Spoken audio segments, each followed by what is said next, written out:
Welcome to కబుర్లు with Janu YouTube ఛానల్‌కి. పదండి మన పార్వతీశం స్నేహాలు ఎంతవరకు వచ్చాయో చూద్దాం. నాతో పాటు రండి. మరునాడు నేను మా స్నేహితురాలు అనుకున్నట్లు మా సంకేత స్థలంలో కలుసుకుని, దగ్గరలో ఉన్న చిన్న హోటల్‌కి వెళ్లి టీ తీసుకుని, కిందటిసారిలాగే కులాసాగా ఊసులాడుకుంటూ కొండ మీదకి దారి తీశాం. అప్పటికక్కడ నిర్జనంగా ఉన్న ఒక పొదమాటున కూర్చుని పిచ్చాపాటి మాట్లాడుకున్నాం. అలా ఎంతసేపయిందో కూడా నాకు తెలియలేదు. ఎంతోసేపు ఆమె నా ఒడిలో కూర్చుని, నా కోటుబొత్తాలు విప్పుతూ, నా బుగ్గలు నిమురుతూ ఉంటే, నేనామె ముంగురులు సవరిస్తూ, మన దేశపు కబుర్లు, మన వైవాహిక సాంప్రదాయాలు చెబుతూ, ఎంతోసేపు కూర్చుని, ఆ పూటకి అంతటితో ఆపి, నేను లేచి అక్కడనే పరస్పరం కౌగిలించుకుని ముద్దాడి ఇంటి ముఖం పట్టాం. ఇంటికి వచ్చిన తర్వాతన కూడా ఏమీ చదవవలనని బుద్ధి పుట్టలేదు. ఒక రకమైన అశాంతి, ఆందోళన బయలుదేరినాయి. ఏమిటీ స్థితి? ఇది ఉచితమో, అనుచితమో అని చాలాసేపు మదనపడ్డాను. ఇది చిన్నప్పటి నుంచి మా నాన్న మొదలైన పెద్దలు చేసిన అలవాటు. ఏ పని చేసినా పూర్వాపరాలు ఆలోచించుకొని, ఉచితానుచితాలు తెలుసుకొని, మంచి చెడ్డలు, లాభనష్టాలు తేల్చుకోవడం అవసరమని వారు అంటూ ఉండేవారు. అదే అలవాటైంది నాకు. ఒక్కొక్కప్పుడు ఈ పద్ధతి తాత్కాలికంగా కొంచెం ఇబ్బంది పెట్టినా, కొంతవరకు బాగానే ఉన్నదేమో అనుకునేవాడిని. అందువల్లే ఆ రకమైన దైద్విభావంలో పడిపోయాను. ఏం చెయ్యాలో తోచలేదు. ఆ రాత్రంతా నిద్ర పట్టక ఆలోచిస్తూ కూర్చుని, ఈ స్నేహం గురించి నా మిత్రుడు రాజును గాని, మరి ఎవరినైనా గాని అడుగుదామని నిశ్చయం చేసుకుని, తెల్లవారుజామున ఒక కునుకు తీసి మరునాడు మామూలుగా లేచాను. రాత్రి ఆలోచనలన్నీ సూర్యోదయంతో చీకట్లలా మటుమాయమయ్యాయి. రాజుతో సంప్రదించవలను అనే ఆలోచన కూడా వెనుకపడింది.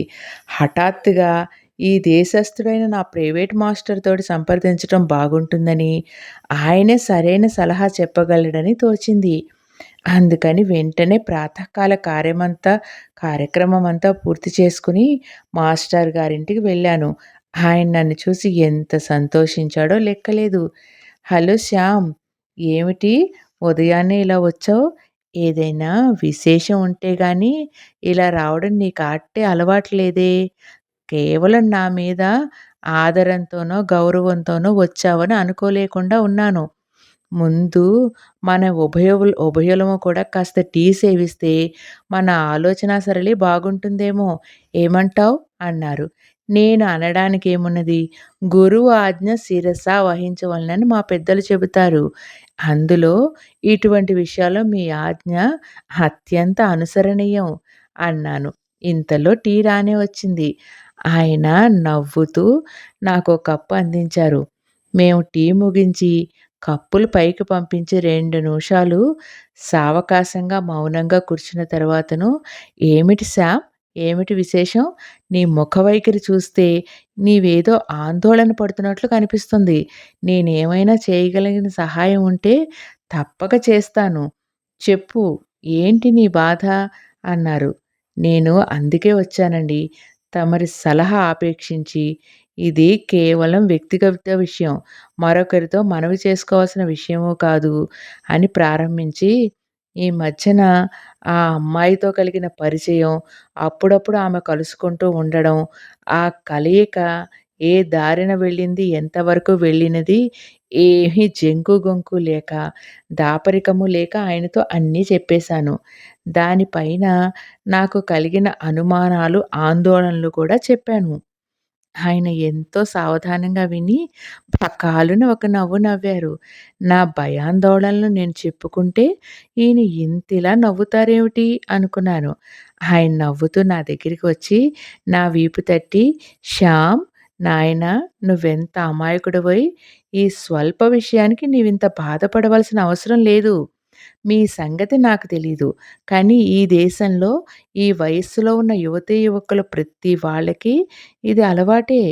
దీనిలో తప్పేమీ లేదు. మేమేం అనుకోము. వయస్సుకు తగ్గ పరిణామం అని సరిపెట్టుకుంటాం.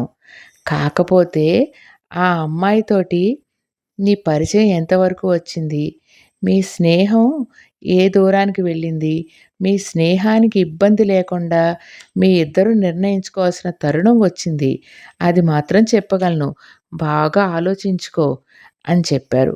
నేనేమి అనలేక, ఇహనక్కడ కూర్చోలేక వెంటనే సెలవు తీసుకున్నాను. ఆ రోజంతా మా మాస్టర్ గారు చెప్పిన దాని గురించే మననం చేసుకుంటున్నాను. ఏదో ఆందోళన, ఏదో భయం, ఏదో అశాంతి. ఆ రోజంతా ఏ పని చేయటానికి తోచలేదు. ప్రశాంతంగా ఒక చోట కూర్చోలేక విశ్వవిద్యాలయానికి వెళ్ళొస్తున్నాను యాంత్రికంగా తప్ప, అక్కడ ఏ పుస్తకం చదవట్లేదు. అక్కడ చెప్పేదేది వినిపించటం లేదు. తలకు ఎక్కటం కూడా లేదు. సరే, ఇంతలో ఆ అమ్మాయి అప్పుడప్పుడు నాకు కలుస్తున్నదని, ఆ విషయాల్ని ఇవన్నీ కూడా పక్కన పెట్టి, మా పరీక్షలు చాలా దగ్గరగా రావటం వలన, ఇంకా అహర్నిశాదులు కష్టపడి చదవటం మొదలుపెట్టాను. తప్పకుండా కృతార్థుడినవుతాననే ధైర్యం ఉన్నా, ఒక పక్కన చాలా బెదురుగా కూడా ఉంటూనే ఉంది. భగవంతుడి మీద భారం వేసి, నా ప్రయత్నం లోపం లేకుండా చదువుకోవటం మొదలుపెట్టాను. నా చదువు పూర్తయింది. పరీక్షలకి వెళ్ళాను. చాలా బాగా వ్రాసాను కూడాను. ఆ సాయంకాలానికి ఎంతో బరువు పోయి, మనసంతా తేలికై ఇంటికి వచ్చాను. నేను రాగానే నా ల్యాండ్ లేడీ కూతురు తిన్నగా లోపలికి వచ్చి, "ఏం శ్యామ్, మీ పరీక్షలయిపోయినాయా? బాగా రాశారా?" అని మా అమ్మ అడగమంది అన్నది. "ఓహో! అలాగా! నువ్వే అడుగుతున్నావనుకున్నాను. పాపం నీకంత ఆలోచన ఉండదు కదా! బాగానే రాశానని చెప్పు" అన్నాను. ఇంతలో తల్లి కూడా వచ్చి, "శ్యామ్ గారు, బాగా రాశారా? చాలా సంతోషం. మీకోసమని ఈ రోజున ప్రత్యేకంగా ఈ కేక్ తయారు చేశాను. మీరు తిని తీరాలి" అని కేకు, బ్రెడ్డు టీ బల్ల మీద పెట్టింది. ఇదేమిటిలా ఒక్కడికే పెట్టారు? నాకంటా ముందే ఈ అమ్మాయి ఎవరో వచ్చి సిద్ధంగా కూర్చుంది కదా! నన్ను తిననిస్తుందా? తింటే జీర్ణం అవుతుందా? ఇంకో ప్లేట్ కూడా పెట్టండిక్కడ అన్నాను. ఆమె నవ్వుకుంటూ లోపలికి వెళ్తూ, "అయితే మీరు దాన్ని మీతో కూడా తీసుకుపోతారా ఏంటి?" అంది. అమ్మయ్యో! ఈ రాక్షసిని భరించటం నాకు కాదు కదా! నన్ను సృష్టించిన దేవుడికి కూడా కుదరదు. నే వెళ్ళేటప్పుడు నా వెంట పడుతుందనే అనుమానం లేకపోలేదు. అందుచేత ఏ అర్ధరాత్రో, అపరాత్రో మంచి రోజు చూసుకుని చడీ చప్పుడు కాకుండా ఉడాయిద్దాం అనుకుంటున్నాను అని చెప్పగానే, "అవునులెండి. పాపం మీ సంగతి నాకు తెలుసు. మీకు తెలియని సంగతి ఒకటి చెబుతాను. ఇక్కడ వ్యవహారం అంతా మీ ఇంటికి ఉత్తరం వ్రాసాను. ఆ సంగతి తమరు తెలుసుకోవడం మంచిది.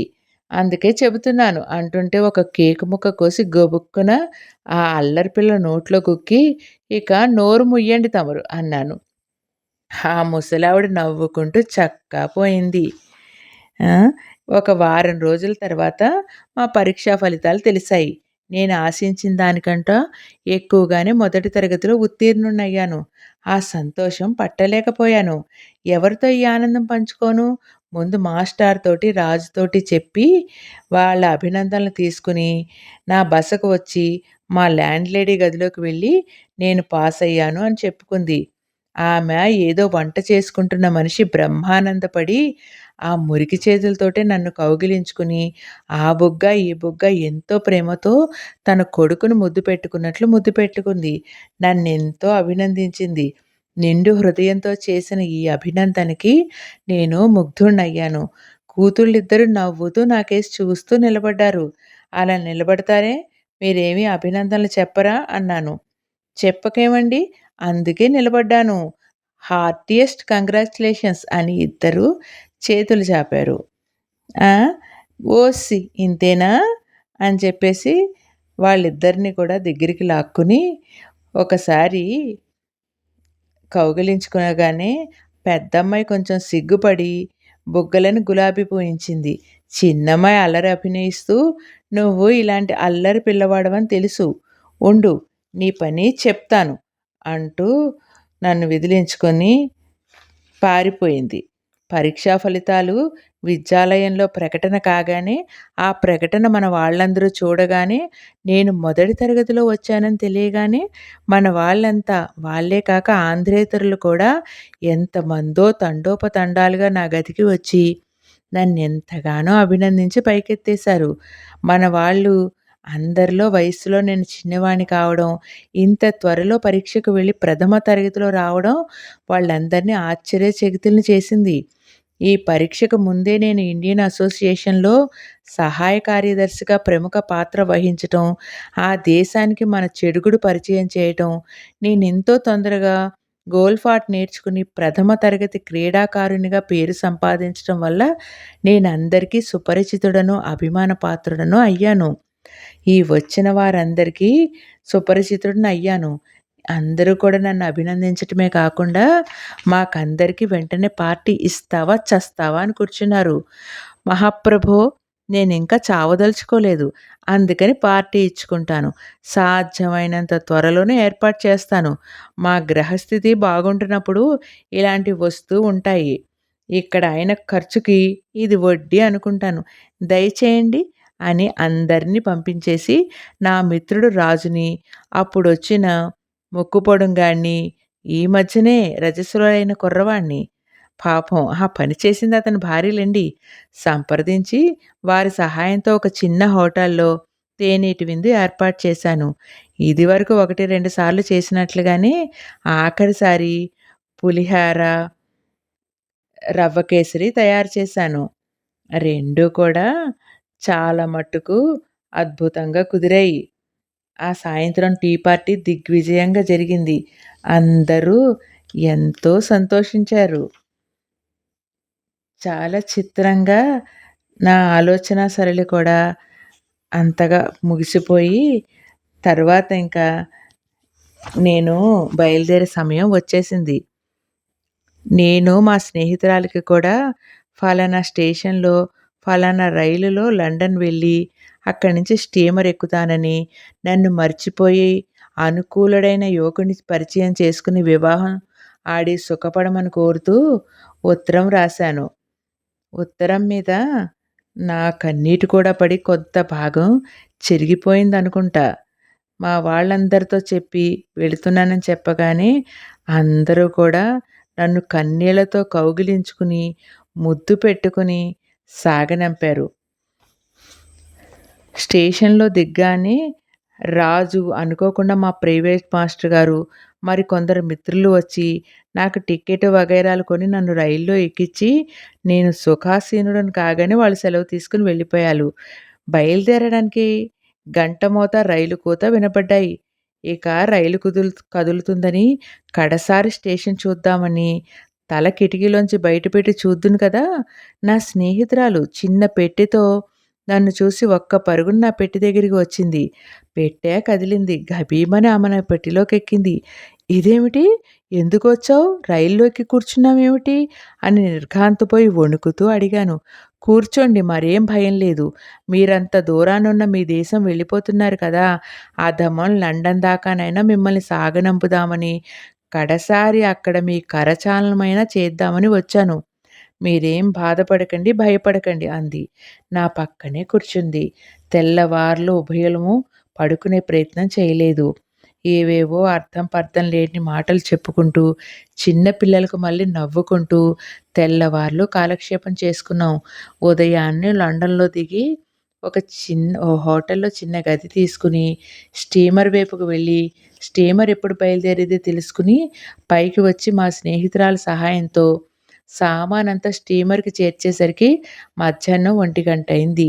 మేము హోటల్‌కి వెళ్లి భోజనం చేసి, కాసేపు అటు ఇటు తిరిగి 2:30 కల్లా స్టీమర్ వైపుకి చేరుకున్నాం. నేను స్టీమర్‌లోకి వెళుతుంటే తను నా క్యాబిన్ చూస్తానని లోపలికి వచ్చింది. చూసి 5 నిమిషాలు కూర్చుని, స్టీమర్ బయలుదేరుతుందని గంట, సైరన్ వినగానే నన్ను గట్టిగా కౌగిలించుకుని, గాఢంగా ముద్దు పెట్టుకుని నా కళ్ళలోకి చూస్తూ, "శ్యామ్, ఈ కడసారి కౌగిలింత, ముద్దు, చూపు నా హృదయంలో నేను బతికున్నంత కాలం నిలిచి ఉంటాయి. మీ వాళ్ళు చెప్పేటట్లు మరో జన్మ ఉంటే అక్కడికి కూడా ఈ స్మృతి, ఈ రూపం నాతోనే ఉంటాయి. Good bye."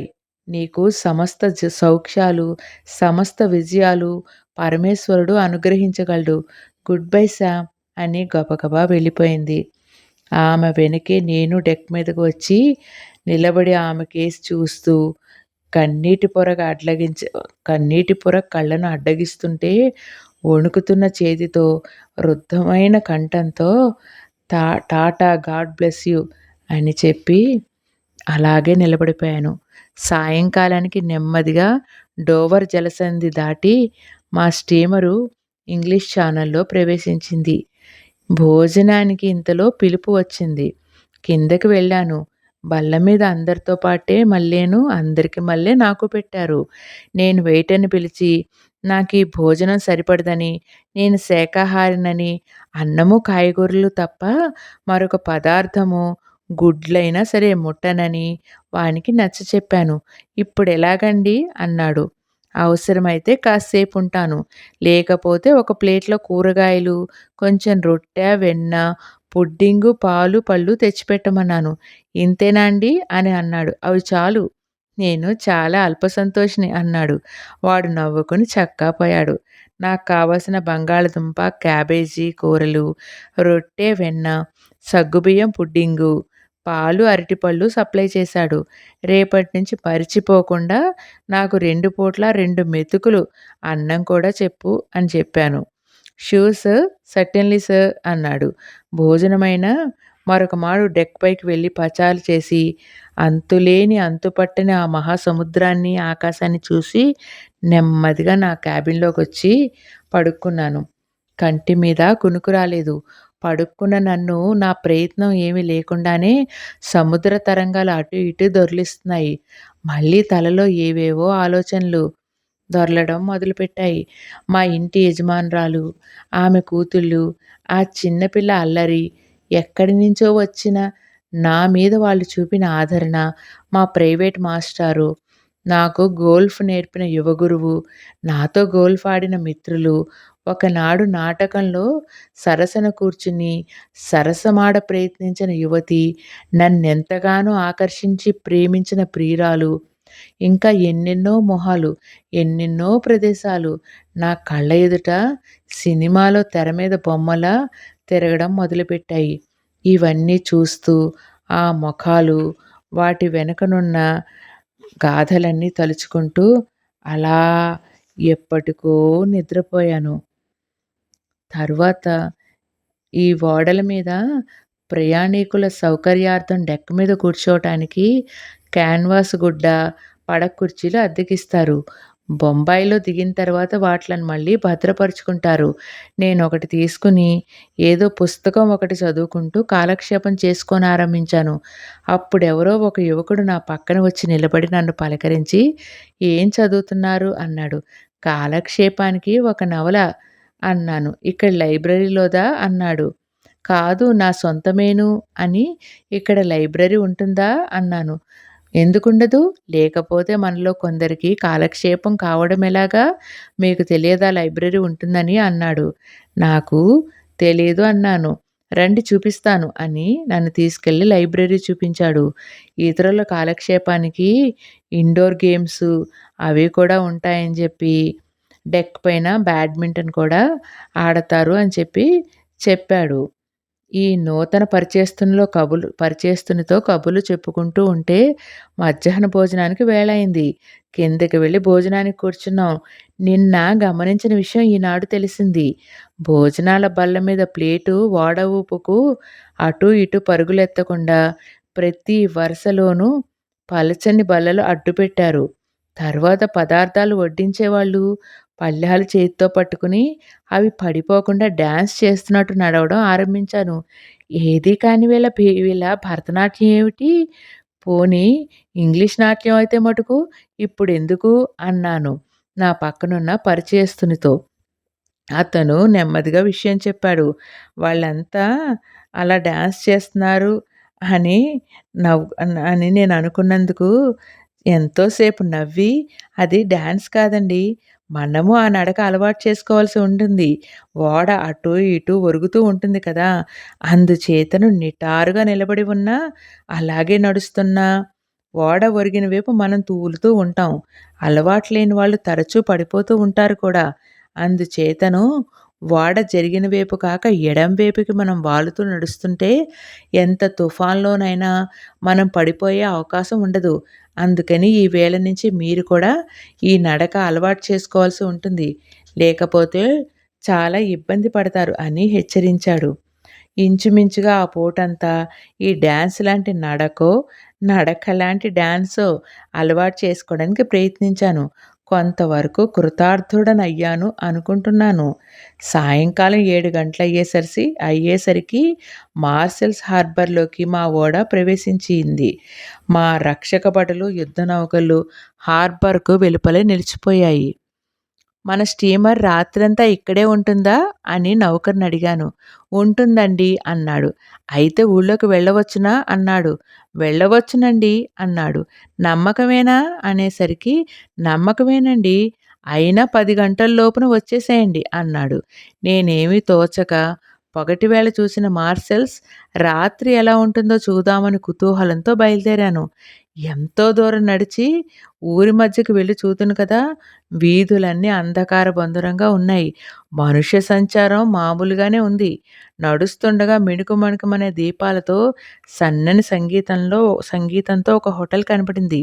లోపలికి వెళ్ళి కూర్చున్నాను. రద్దీగానే ఉంది. టీ, పలహారం తెమ్మన్నాను. వాడు ప్రశ్నార్థకంగా ముఖం పెట్టి నాకేసి చూశాడు. అప్పటికి నా తెలివి తెల్లారిందని తెలుసుకున్నాను. నేనప్పుడు ఆ క్షణంలో ఫ్రాన్స్‌లో ఉన్నానని, ఇక్కడ ఎవళ్ళకు ఆంగ్లం రాదు అనే విషయం గుర్తుకొచ్చి నాకు ఫ్రెంచ్ రాని విషయం కూడా జ్ఞాపకం తెచ్చుకొని, కేవలం సైగలతో నా అభిప్రాయం తెలియచేసి, పలహారం ముగించుకుని, డబ్బు చెల్లించుకుని బయటపడ్డాను.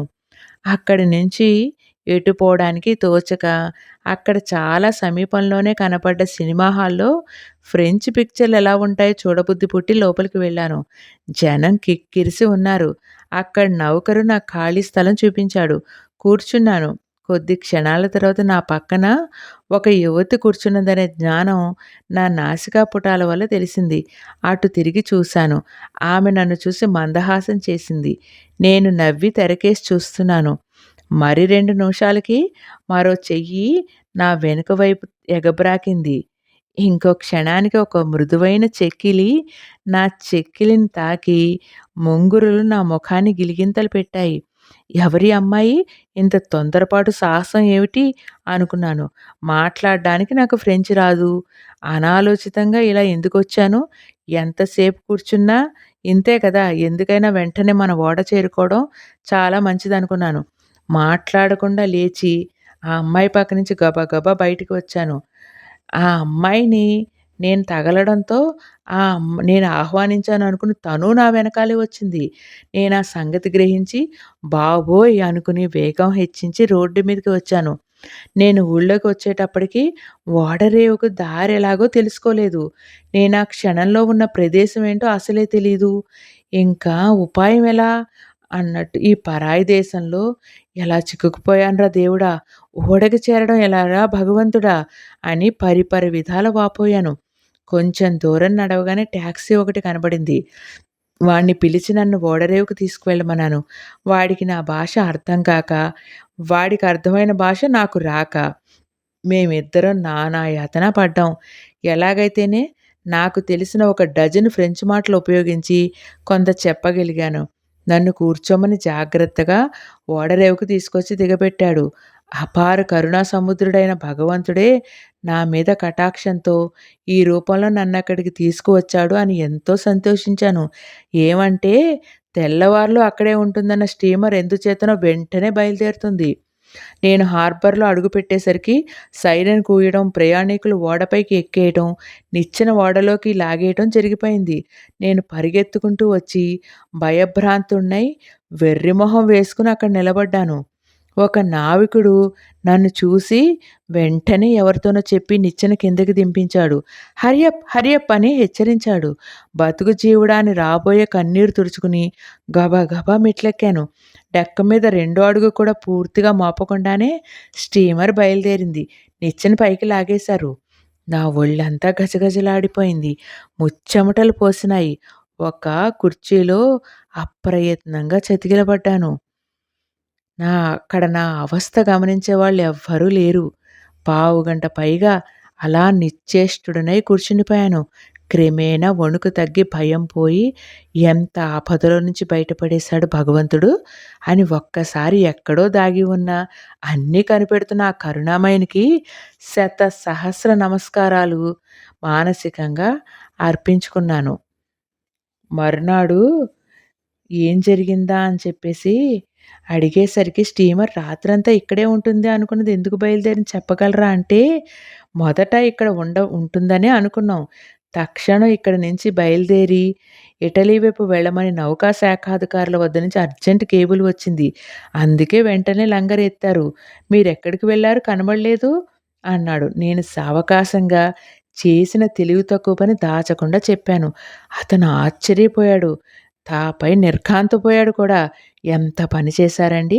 ఎంత ప్రమాదం జరిగిందో తెలుసునా? మీరిక్కడ దిగిపోవడం దారి తెన్ను తెలియక ఏం చేయాలో మతి పోగొట్టుకుని తిరుగుతుంటే, మీరు గూఢచారని ఫ్రెంచ్ పోలీసులు భ్రమపడి మిమ్మల్ని జైల్లో పెట్టడం, తర్వాత విచారణ మీద చరిత్ర విని అది నిజమని తేల్చుకుని మిమ్మల్ని ఇంగ్లీష్ ఎంబసీకి అప్పచెప్పడం, వారు సావకాశంగా వీలు వెంబడి మిమ్మల్ని మీ దేశానికి రవాణా చేయటం, ఇదంతా ఎప్పుడు జరిగానో, ఈ తతంగం అంతా ముగిసేసరికి కొన్ని మాసాలు పట్టి ఉండేది. లేదా యుద్ధం ముగిసే వరకు మిమ్మల్ని ఇక్కడే అట్టే పెట్టినా అడిగేవారెవ్వరూ లేరు. మీరు, మీ ఇంటి వద్ద ఉన్నవాళ్ళు చాలా అదృష్టవంతులు. You are very very lucky అని నా వీపు తట్టి సంతోషంతో నన్నొకసారి ఆలింగనం చేసుకున్నాడు. తరువాత మా స్టీమర్ ఇటలీ రేవులో లంగరు వేసుకుని కూర్చుంది. ఈసారి మేమెవ్వరం కూడా బయటకు వెళ్ళకూడదని అధికారులే కట్టడి చేశారు. ఎవ్వరి మట్టుకు వాళ్ళు అలాగ ఏదో భయంతో కూర్చున్నాం. స్టీమర్ మీద అనేక రకాలైన విదేశీ వస్తువులు, ఎంతో అందమైన చిన్న చలువరాతి చెక్కడాలు, వెండి వస్తువులు అమ్మకానికి వచ్చాయి. స్టీమర్ అడుగు నుంచి కొందరు ఇటలీ కుర్రవాళ్ళు పెద్ద పెద్ద కేకలు వేస్తూ పైనున్న జనాన్ని ఆకర్షించి చిల్లర డబ్బులు సముద్రంలోకి గిరాటు వేయమని కేకలు పెడుతుంటే ఒకరిద్దరు ఏ చిన్న నా ఒకరిద్దరు ఎంతో చిన్న నాణెములు కిందకి విసరగా అవి నీటి అడుక్కుపోతుంటే కుర్రవాళ్ళు ఈది ఆ డబ్బులు అడుక్కుపోకుండానే పట్టుకునేవాళ్ళు. ఇది మాకొక వినోదము, ఆ పిల్లవాళ్లకు ఒక ఆట. పైకి వచ్చిన వినోద వస్తువులు చూస్తూ, కింద వాళ్ళ ఆట చూస్తూ కొంత కాలక్షేపం చేసుకున్నాం. మళ్ళీ చీకటి పడి భోజనాలు పూర్తయ్యాక పడుకోబోతుంటే, "ఈ రాత్రి ఎవ్వరూ పడుకుని నిద్రపోకూడదు. మామూలు దుస్తులతోటే మెలకువగా కూర్చుని ఉండవలసిందిగా" అధికారులు మాకు చెప్పారు. మళ్ళీ ఏం వచ్చిందిరా భగవంతుడా అనుకుంటూ కూర్చున్నాం. మరొక అరగంటలో మమ్మల్ని అందరినీ లైఫ్ బెల్ట్ పెట్టుకోమన్నారు. ఇది పెట్టుకోవటం వల్ల సముద్రంలో దూకితే మనిషి మునిగిపోకుండా ఎంతసేపైనా తేలి ఉంటాడు. ఇటువంటివన్నీ ఓడలో ఉండి జనానికందరికీ తలొకటి ఇచ్చే ఏర్పాటు చేశారు. వాటిని అందించి మాకిప్పుడు వాటన్నిటికి కట్టుకోవడం ఎలాగో చూపించి, మాకు కట్టించి మమ్మల్నందరినీ డెక్క మీదకి రమ్మన్నారు. ఇప్పుడు మనం చాలా ప్రమాద స్థితిలో ఉన్నామని, శత్రువుల జలాంతర్గాములు మనల్ని తరుముకొస్తున్నాయని, ఏ క్షణమైనా మన ఓడ ప్రమాదానికి గురికాగల అవకాశం ఉన్నదని, అందుచేత ఈ బెల్ట్‌తోనే కూర్చుని భయభ్రాంతులు కాకుండా విమాన అధికారులు చెప్పింది వినవలసి ఉంటుందని, అందరికీ సరిపడా ఒడ్డుకు చేర్చగల చిన్న చిన్న పడవలు ఉన్నాయని, సాధ్యమైనంత వరకు ఎవరికీ కూడా ఏ ప్రమాదం రాకుండా చూసే బాధ్యత వాళ్ళదని, సైరన్ వినగానే భయపడి, కంగారు పడి, తొడతొక్కిడి చేసుకోకుండా ఒక వరుసలో స్త్రీలు, పిల్లలు ముందు చిన్న పడవల్లో వెళ్ళాలి. ఆ తరువాతనే పురుషులు దిగాలి. ఈ ఆర్డరు పరిగణించకపోతే పురుషులు ముందుకు వస్తే వారికి కఠిన శిక్ష తప్పదని, అందువలన తొందరపాటు లేకుండా భగవంతుని ప్రార్థించుకోమని నౌకాధికారి ఉపన్యాసం ఇచ్చి వెళ్ళాడు. ఆ సమయంలో ఎవరెన్ని ఉపన్యాసాలిచ్చినా భయము, కంగారు మట్టుకు లేకుండా ఎలా ఉంటుంది? ఎవరి ప్రాణాలు ఎవరికి తీపి కాదు. అయినా అధికారుల మాట పాటించవలసిందే కదా! ఓడలో దీపాలన్నీ పూర్తిగా ఆపేశారు. మా ఓడ ఇంజన్ల మోత, సముద్ర ఘోష తప్ప మరి ఏ శబ్దం లేదు. మాలో ఏ ఒక్కరు ఒక్క మాట అనడానికి ధైర్యం చాల్లేదు. ఇందులో ఏ ఒక్కరికి ఆ రాత్రి గడిచి బయటపడి సూర్యదర్శనం చేసుకుంటామనే నమ్మకం లేదు. ఇలా ఎన్ని గంటలో ప్రాణాలు అరచేతిలో పెట్టుకుని కొంచెం ఇంచుమించుగా డెక్క మీదే నిలబడి తెల్లవారేసరికి మాలాలు అనే బ్రిటిష్ వారి ద్వీపం చేరుకున్నాం. సూర్యభగవానుడు చిరునవ్వుతో మాకు స్వాగతం చెప్పాడు. అందరం ఒక్కసారి పెద్ద నిట్టూర్పు విడిచాం. నౌకలో ఉన్న క్రైస్తవ మత గురువు ఒకాయన వచ్చి ప్రార్థన చేసి, మా అందరి తరపున పరమేశ్వరునికి వందన శతాలు అర్పించాడు. ఆ రోజంతా అక్కడే గడిపి, శత్రువుల జలాంతర్గాములు వెనక్కి వెళ్ళిపోయాయి అనే వర్తమానం అందగానే, మళ్ళీ ప్రయాణం సాగించి, మరునాటికి కాబోలు సూయజ్ కెనాల్ చేరుకున్నాం. మా రక్షణ కోసం వచ్చిన యుద్ధ నౌకలు, విమానాలు మా దగ్గర సెలవు తీసుకుని వెనక్కి మళ్ళాయి. మేము నెమ్మదిగా సూయజ్ కెనాల్ దాటి అరేబియా సముద్రంలో ప్రవేశించాం. అక్కడ కూడా కొంత దూరం వచ్చేసరికి శత్రు నౌకలు, జలాంతర్గాములు ఉన్నాయని, అంత క్రితం రాత్రే ఎవరివో 2 ఓడలు ముంచేశాయని, బహు జాగ్రత్తగా వెళ్ళవలసిందని మా ఓడకు వర్తమానం అందింది. ఏమైనా ముందుకు వెళ్ళక తప్పదు కదా! అందుచేతన అలాగే భయంతోటి, ఆశతోటి ముందుకు సాగాము. ఆ రాత్రికి కూడా చాలాసేపు చాలామంది డెక్క మీదే కాలక్షేపం చేశాం. మన దేశానికి సమీపంగా చేరుతున్నాం కనుక చలి గాని, మంచు గాని లేదు. ప్రాణానికి ఎంతో హాయిగా ఉంది. ఎవరు ఎవరితోటి మాట్లాడకుండా ఎవరి ఆలోచనలో వాళ్ళున్నారు. నేనొక్కడినే లేచి పచాలు చేయటం మొదలుపెట్టాను. ఏదో ఆలోచనలో ఉండి తల పైకెత్తి ఆకాశం కేసి చూసేసరికి చంద్రగ్రహణం కనిపించింది. ఆ దృశ్యం ఎంతో అందంగా కనబడింది. అడుగున సముద్రం, పైన అనంతమైన ఆకాశం. నడుమ ప్రాణభీతితో హడలిపోతున్న ఈ అల్ప మానవులు. ఎంతసేపో ఆ గ్రహణం చూస్తూ అలాగే ఉండిపోయాను. ఆ గ్రహణ సమయంలో జరిగేవన్నీ కూడా మన దగ్గర జరిగే తంతులన్నీ గుర్తొచ్చాయి. అలా ప్రయాణం చేస్తూ మరో రాత్రి కూడా గడిపితే భారతదేశం సమీపిస్తుంది. క్షేమంగా చేరగలమని ధైర్యంతో ప్రయాణిస్తూ ఒకనాటి ఉదయం 8 గంటలకి బొంబాయిలో మా ఓడరేవు ప్రవేశించింది. అందరికీ అంతులేని ఉత్సాహం, ఆనందం కలిగింది. ఇందులో ఏ ఒక్కరు కూడా ప్రాణాలతో ఇక్కడికి చేరుతామని అనుకోలేదు. పరమేశ్వరుడి లీలలు తెలుసుకోవడానికి ఏ మానవుడికి మాత్రం సాధ్యం అవుతుందండి? కొన్ని సంవత్సరాలు విదేశీ వాసం చేసి ఇంటికి వచ్చేటప్పుడు ఉండే సంతోషం చెప్పడానికి సాధ్యం కాదు. కవులైతే ఏదో గమ్మత్తుగా పద్యాలు చెప్పి ఇంకా సంతోషపెడతారు. ఆ విద్య నాకు చేత కాకపోవడం చేత ఒట్టి మాటలతో చెప్పవలసొస్తోంది. చిన్న పిల్లలకి తల్లి ఎంతో సేపు కనపడకపోతే వెతుక్కోగా, వెతుక్కోగా ఆఖరికి కనబడితే ఎంత సంతోషం వస్తుందో అంతకన్నా 1000 రెట్లు ఎక్కువ ఆనందం కలిగింది. హిందూ దేశం దూరాన్నించి కనపడగానే స్టీమర్ బొంబాయి తీరం దగ్గరికి వచ్చిన కొలది మరీ సంతోషం పట్టలేక డెక్ పైకి వచ్చి ఆనంద బాష్పాలు కారుస్తూ అలా నిలబడిపోయాను.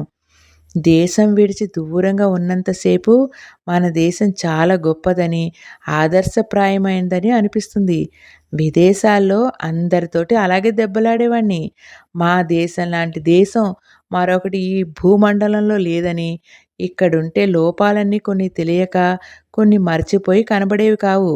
ఆ దేశాల్లో ఉండే మంచి అంతా మనకు ఉంది అనే నమ్మకంతో ఉండేవాడిని. ఆ ధోరణిలో మాట్లాడుతుంటే ఆ దేశస్థులకు నన్ను చూస్తే వేళాకోళంగా ఉండేది. నన్ను వట్టి వెర్రికుట్టి కింద జమకట్టి నవ్వుతూ ఉండేవారు. నా దురదృష్టం ఏమిటో కానీ, ఎప్పుడు ఏది అనుకున్నా దాని వ్యతిరేకంగానే జరుగుతూ ఉండడం. ఏది ఊహించుకున్నా దానికి విపరీతంగా ఉండేదే ప్రత్యక్షం అవ్వడం. స్టీమర్ బొంబాయి హార్బర్ చేరింది. పూర్తిగా ఆగలేదు.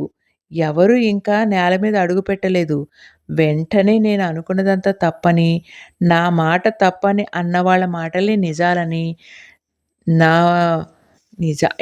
నేననుకున్న నిజాలన్నీ ఊహలు మాత్రమే అని తెలుసుకున్నాను. ఏమంటారా? స్టీమర్ పూర్తిగా ఆగకుండానే ఎలా వచ్చాడో ఓ షరాబు, పెద్ద తలగుడ్డ వాడు.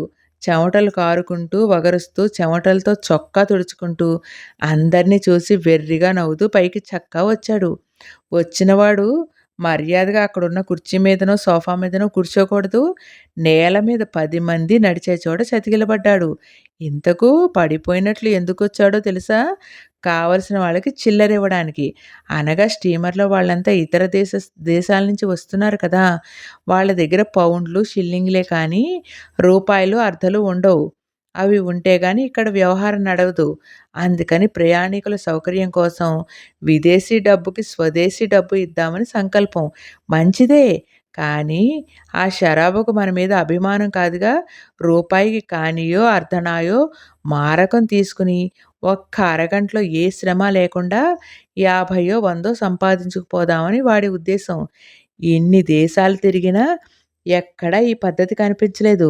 కావలిస్తే కావాల్సినన్ని బ్యాంకులు ఎక్కడ పడితే అక్కడ పెడితే మనకి క్షణంలో పని చూసి పంపేస్తారు. అంతేకాని ఇదేమిటి అసహ్యం వేస్తూను ఇంతలో మరో షరాబు తయారయ్యాడు. ఈ లాభం అంతా వీడే తినిపోతున్నాడన్న బెంగ కొద్దీ ఇది చూసి స్టీమర్‌లో ఉన్న దొరలంతా బయటికి వస్తూ నవ్వుకుంటూ పోవడం. ఇంత చేస్తే చాలామంది వీళ్ళ దగ్గర సొమ్ము మార్చుకోనే లేదు.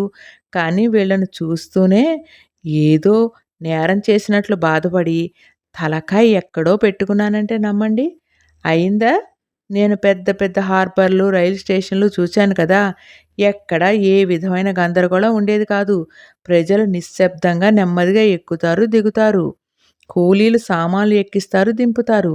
కానీ బొంబాయి హార్బర్‌లోనూ, తర్వాత మన రైలు స్టేషన్‌లోనూ ఉన్నంత హడావిడి, కంగారు, గందరగోళం మరో చోట ఎక్కడా ఉండవు. ఐరోపా మహాసంగ్రామంలో కూడా ఇంత శబ్దం ఉంటుందా అని అనుమానం. అనుమానం ఏమిటి? ఉండదని నిశ్చయం. సరే, ఎలాగో నేను నా సామాను జాగ్రత్తగా పెట్టుకుని దర్జాగా దిగాను. నలుగురు కూలీలను కేకేసి అంతా అవతల పెట్టమన్నాను. అంతలో ఒకడు వంగి వంగి సలాములు చేస్తూ హడలిపోతూ నా దగ్గరికొచ్చాడు. "ఎందుకు నాకీ సలాములు నన్ను చూసి ఇంత భయమెందుకు? నేనేమైనా గవర్నర్‌నా? ఇంతా చేసి అదేమిటో తెలుసునా? నా సామాన్లు. పరీక్ష చేయాలట. అదీ సంగతి. ఎందుకు?" అన్నాను. "ఇది రూల్స్ అండి. ప్రతి వాళ్ళ సామాన్లు చూడాలి" అన్నాడు. సరే అయితే అందరిని చూడమన్నాను. ఓ పక్క నుంచి వస్తున్నానండి అన్నాడు. అయితే నాదే పక్క నుంచి చూస్తావు అన్నాను. అయితే నేనన్నది వాడికి అర్థం కాలేదనుకున్నాడు. ఒక్క క్షణం ఏమీ మాట్లాడలేదు. దొరల సామాన్లని చూడటం అయిందా అన్నాను. అయిందండి. అయినా వారు దొరలు కదండీ! వారి సామాను అంత ఇదిగా చూడక్కర్లేదండి అన్నాడు. ఇది వినేసరికి నాకు ఒళ్ళు కాలింది. కానీ అప్పుడు ఏం చేయగలను? మాట్లాడకుండా ఈ అవమానం దిగమింగి సరే చూసుకో అని నా సామానక్కడ దింపాను. ఏముంది? బట్టలు, పుస్తకాలు తప్ప మన దగ్గరేముంటాయి? పుస్తకాలన్నీ తిరగేస్తున్నాడు. అవి మీకెందుకు? అందులో ఏముంటుందని అంతలా చూస్తున్నావు? అన్నాను. దేశంలోకి తేకూడని పుస్తకాలు ఉన్నాయేమో చూడాలన్నాడు. సరే కానిమ్మన్నాను. నా దగ్గరున్న పుస్తకాలన్నీ తిరిగేశాడు. కానీ వాడికేం తెలుస్తుంది? తేకూడని పుస్తకాలు కొన్ని చూసి కూడా తెలియక ఊరుకున్నాడు.